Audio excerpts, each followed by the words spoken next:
In this tutorial, I'm going to show you how to take samples from the session view and into the arrangement view. This is fairly easy, and we switch between the two views just by pressing tab. Now the session view is primarily for creating loops, and it's a fast way of setting out sections, but when we come to actually creating music and structuring all these different samples, we really need to go into the arrangement view. The arrangement view acts kind of like a timeline. So to take a clip, we just click and hold, press tab, and then we can drag it round. We can then zoom in. So again, just go up to the top, the hand becomes a little magnifying glass, click and drag down to zoom in, drag up to zoom out. We can extend as long as the samples are loops. So if I double click on this, we can see the sample is looped, it's got the warp engine on and it's looped. We can hover over the track and extend it out, and it'll just loop perfectly for however long we want it. If we want to shorten it down, we just hover over until it becomes a bracket and then just drag it down. If you have a sample which is a one shot, such as just a single clap, we double click on the clip and we need to turn this warp engine on. For instance, if I play this, what will happen is it'll just play through once, and when it gets to the end, it'll just stop.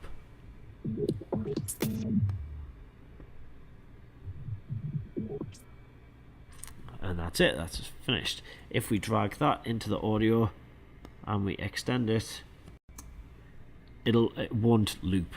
You know, it won't go any further than that. We can still shorten it, but it won't go any further. Now, if we want this sample to keep playing over and over again, we need to turn the warp engine on and just click this loop. That way, when we drag it in, we can then just extend it on infinitely. And that's how we move samples from the session view into the arrangement view. Now, what a lot of people get confused about is because they don't take the time to rename these tracks and color code things. So to rename a track, you simply right click on its title name and come down to rename. So I'm going to call this loops, and I'm going to color code it blue. Now say for instance, if I add on, I don't know, we'll come on audio effects, and say I add on a phaser. Now if I make another audio track, and I'll rename that, so we can either right click or press Control and R or Command R. I'll put loops without FX, and I'll color code this one red.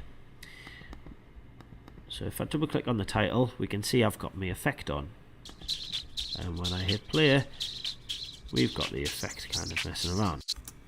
Now if I take this loop and accidentally put it should be going in the blue one because that's the one we know has the effect on, but if I stick it in this one and hit play, it'll play the sample but without the effect. So by color coding and naming things, you know you're going to be dragging the correct sample into the correct track, and that'll avoid any kind of confusion. You can also color code all the clips as well, so I would always advise doing that. So if we color code all of these blue as well, we know that the blue clips are going into the blue track, and that'll just ensure that you're always going to be right.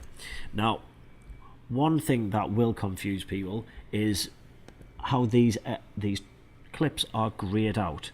Now the reason for that is because if you play in the session view, so if we've been playing clips in the session view, get rid of that effect. It would be very confusing if Ableton was playing both the clips in session view and the arrangement view. So what it does is, where you were playing last, in this case the session view, it will block out the audio in the other view.